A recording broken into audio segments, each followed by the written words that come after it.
Halo warga Jakarta, jumpa lagi dalam program Berita Jakarta hari ini, Rabu 6 Mei 2026.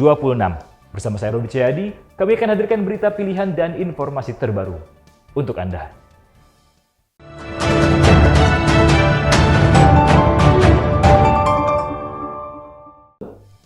Warga Jakarta, sebelum kita ke berita utama Berita Jakarta hari ini, dari meja redaksi telah kami siapkan 3 berita pilihan dari website beritajakarta.id. Berikut ini. Satpol PP Jakarta Barat menggelar sidang tindak pidana ringan terhadap 50 pelanggar ketertiban umum. Hasilnya, denda senilai 68 juta rupiah lebih berhasil dihimpun dari berbagai jenis pelanggaran seperti tempat usaha dan bangunan. Sidang justisi perdana ini merupakan bentuk tegas penegakan perda demi menjaga ketertiban ibu kota. BPS DKI Jakarta mencatat inflasi tahunan sebesar 2,12% pada April 2026. Kenaikan tertinggi terjadi pada sektor perawatan pribadi serta komoditas emas, perhiasan, dan beras. Meski demikian, inflasi bulanan tetap terkendali di angka 0,21% seiring turunnya harga sejumlah bahan pangan.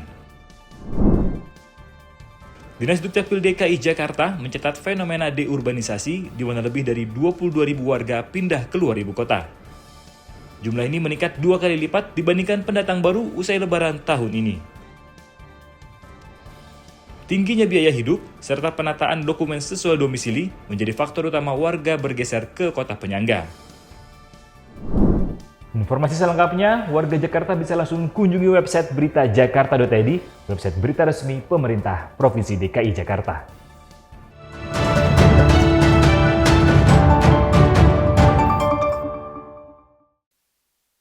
Kita beralih ke berita pertama Berita Jakarta hari ini. Warga Jakarta, Anda ingin punya kendaraan bebas pajak dan bebas melintas di area ganjil genap? Fasilitas ini hanya bisa didapatkan jika Anda pemilik kendaraan listrik. Pemerintah Provinsi DKI Jakarta memastikan pemberlakuan insentif bebas pajak kendaraan bermotor dan bea balik nama kendaraan bermotor untuk pengguna kendaraan listrik. Kebijakan tersebut sejalan dengan surat edaran Menteri Dalam Negeri yang menginstruksikan pemberian insentif fiskal berupa pembebasan pajak kendaraan bermotor dan bea balik nama kendaraan bermotor khusus untuk kendaraan listrik berbasis baterai. Gubernur DKI Jakarta Pramono Anung menegaskan bahwa pihaknya akan selalu menyesuaikan kebijakan daerah dengan keputusan pemerintah pusat. Jadi hal yang berkaitan dengan mobil listrik teman-teman sekalian, pemerintah DKI Jakarta tentunya selalu mereferensi apa yang menjadi keputusan pemerintah pusat. Berkaitan dengan mobil listrik ini kan waktu itu diizinkan, kemudian direvisi. Maka pemerintah DKI Jakarta juga harus menyesuaikan itu. Sementara untuk pembebasan melintas di kawasan ganjil genap, Pramono menyatakan hal tersebut merupakan dukungan kampanye menurunkan polusi sekaligus meningkatkan green energy di Jakarta. Dengan adanya insentif ini, Jakarta diharapkan menjadi pelopor dalam penggunaan energi bersih di Indonesia. Tim Berita Jakarta melaporkan. Kita beralih ke berita selanjutnya. Pemerintah Provinsi DKI Jakarta melakukan berbagai upaya untuk mengatasi permasalahan sampah. Bukan sekedar mengatasi krisis lahan, tapi juga terobosan pengolahan sampah Jakarta sebagai sumber energi listrik. Bahkan, Gubernur DKI Jakarta Pramono Anung secara resmi menggandeng Danantara untuk pembangunan 2 pembangkit listrik tenaga sampah. Pemerintah Provinsi DKI Jakarta telah menandatangani kerjasama dengan Danantara Indonesia untuk pembangunan pembangkit listrik tenaga sampah atau PLTSA di 2 lokasi utama yakni Bantar Gebang dan Tanjungan Kamal Muara, Jakarta Utara. Selain itu, di lokasi lain juga tengah disiapkan di Sunter serta pembangunan fasilitas sampah lainnya yakni RDF di Rorotan. Gubernur DKI Jakarta Pramono Anung optimis jika seluruh fasilitas ini beroperasi, persoalan sampah di Jakarta akan segera tuntas. Kita sudah 2 yang kita tangani. Yang pertama adalah di Bantar Gebang, yang kedua yang di Kamal Muara, Tanjungan.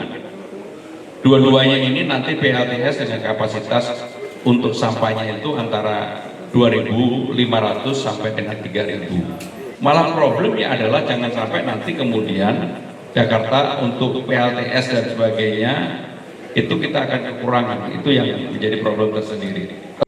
Saat ini Pemprov DKI tengah mempercepat penentuan kontraktor serta proses pemilahan sampah melalui instruksi gubernur yang telah ditandatangani.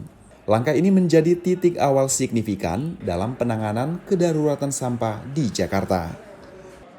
Tim Berita Jakarta melaporkan.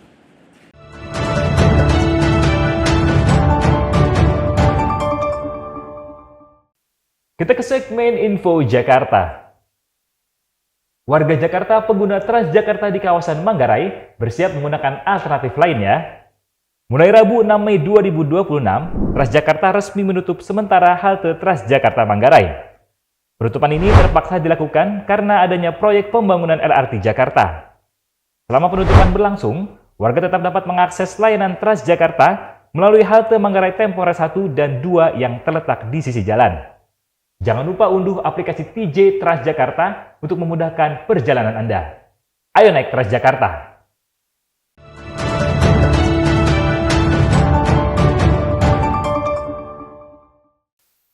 Kita beralih ke informasi cuaca.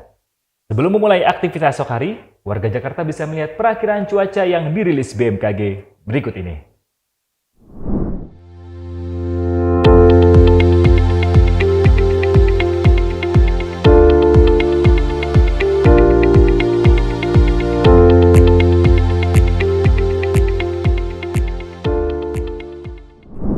Masyarakat diimbau untuk tetap waspada terhadap perubahan cuaca yang terjadi.